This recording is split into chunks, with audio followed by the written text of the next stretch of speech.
ஹவுசூர் அருகே காலஸ்திபுரத்தின் இசைஞானி இளையராஜாவின் இன்னிசை கச்சேரி கோலாகலமாக நடைபெற்றது. சுமார் 4 மணி நேரம் நடைபெற்ற இசை நிகழ்ச்சியை கடும் குளிரிலும் அவரது ரசிகர்கள் உற்சாகமாக ஆடல் பாடலுடன் கண்டுகளித்தனர். இங்கே நாங்கள் எல்லாருமே இந்த குளிர் பனியில் கூட இந்த 3 hours ரொம்ப என்ஜாய் பண்ணோம். எல்லா லாங்குவேஜஸ் கன்னடா, தமிழ் அண்ட் தெலுங்குல எல்லா பாட்டும் ரொம்ப ரசித்து என்ஜாய் பண்ணியிருக்கோம். Thank you all of the team for coming here. ரொம்ப என்ஜாய் பண்ணோம். It was like total fun. செம்ம வைப். க்ளோசிங் தான் மாஸ். ரொம்ப நல்லா இருந்துச்சு. திரும்பி அடிக்கடி இந்த மாதிரி பண்ணுவாங்கன்னு எதிர்பார்க்குறோம். இந்த ப்ரோக்ராம் பார்த்தீங்கன்னா எதிர்பார்த்தோட நல்லா சிறப்பாகவே முடிஞ்சிச்சு. லாஸ்ட்லாம் பார்த்தீங்கன்னா பர்டிகுலராக சொல்லணும்னா லாஸ்ட்டாக அந்த அண்ணாத்த ஆடுற பாட்டு, இந்த ஏஞ்சூடி மஞ்சக்குடி பாட்டெலாம் ரொம்ப ரசித்து பார்த்தோம். தேங்க்யூ இளையராஜா.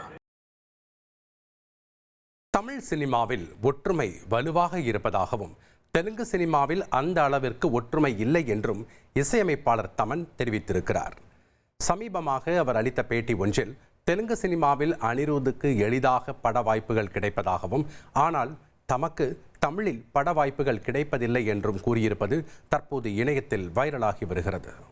1,25,00,000 மனங்களை வென்ற தந்தி டிவி யூடியூப் சேனல். தவிர்க்க முடியாத தம்ப்நெயில்ஸ், கலக்கலான கான்டென்ட்ஸ். நீங்களும் இந்த குடும்பத்தில் இணைய இப்பவே சப்ஸ்கிரைப் பண்ணுங்க. அசுரபலம் கொண்ட எங்கள் டிஜிட்டல் கரங்களில் உங்கள் விளம்பரங்களை சேர்க்க வாட்ஸ்அப் பண்ணுங்க.